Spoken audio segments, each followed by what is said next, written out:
হায়দ্রাবাদের গুরু ছবির শুটিংয়ে ব্যস্ত মিঠুন চক্রবর্তী। তার সঙ্গী ছিলেন খরাজ মুখোপাধ্যায়, ছিলেন যিশু সেনগুপ্ত।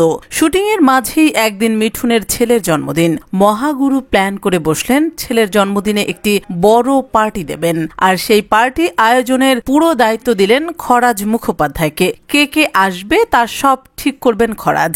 এলেন ফিল্ম টিমের সবাই। পার্টি পুরো জমে ক্ষীর। পার্টিতে এসেছিলেন মিঠুনের ছেলের গার্লফ্রেন্ডও। ডিনার শেষে আড্ডার ফাঁকে মিঠুন আটলেন এক ফন্দি। টুক করে ছেলের গার্লফ্রেন্ডকে বললেন, যিশু তোমাকে বিয়ে করতে চায়। মিঠুনের এই ফন্দি যিশু টের না পেলেও জানতে পেরেছিলেন খরাজ। তারপর এ তো সবের ট্রেলার, আসল গপ্প তো আরো বাকি। গভীর রাত, পার্টি শেষ, যে যার রুমে ঢুকে পড়েছেন। হঠাৎই নিজের রুম থেকে ছুটে বেরিয়ে এলেন যিশু। তার ঘরে নাকি এক অচেনা মহিলা। যিশুর হাজার অনুরোধ সত্ত্বেও ঘর থেকে নাকি তিনি বের হতেই চাইছেন না। উপায় না পেয়ে নিজেই গেলেন রুমের বাইরে। খরাজকে সামনে পেয়ে সবটা বললেন যিশু। খরাজ অবাক হলেন, তার কাছে পুরো ঘটনাটি পরিষ্কার। মিঠুনের কথাতেই যে মহিলা যিশুর ঘরে ঘাঁটি গেড়েছেন তা খরাজ ভালোই বুঝতে পেরেছেন। কিন্তু যিশুকে এমন অবস্থা থেকে বাঁচাতে সেই রাতে খরাজই হয়েছিলেন ত্রাতা। পর্দার দাপুটে অভিনেতা রিয়েল লাইফেও করে ফেললেন এক দুর্দান্ত অভিনয়। মাতালের কায়দায় টলতে টলতে ঢুকলেন যিশু রুমে। সোজা গিয়ে বসলেন খাটে। পা দোলাতে দোলাতে মহিলাকে বললেন, যিশু কোথায়? মহিলার জবাব, সে আসছে।